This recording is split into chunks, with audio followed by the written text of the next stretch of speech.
JDCap26 here for just do the tips and various and hobbies, and we've got this tool here that we use for cleaning out the nozzle head and airbrushes.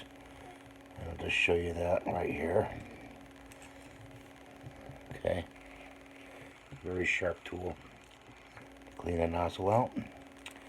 What I did with this is I took a piece of if you can see that, that's a piece of hanger for a picture hanger.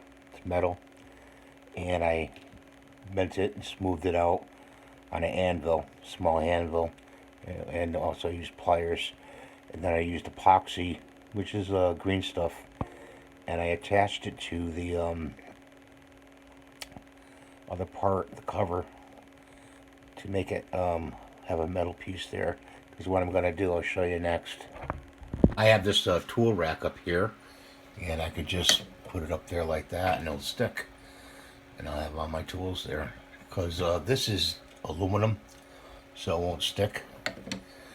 So that's what I did. And I'm going to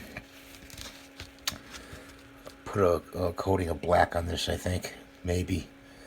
To cover it up, or maybe even match it to gold. I have gold paint, and let it dry. So that's what I've been doing this morning, and I hope you're having a good morning, and I hope you're staying safe, and we'll see you next time in the next video. Please rate, subscribe, give me the thumbs up if you can, and take care. Bye-bye.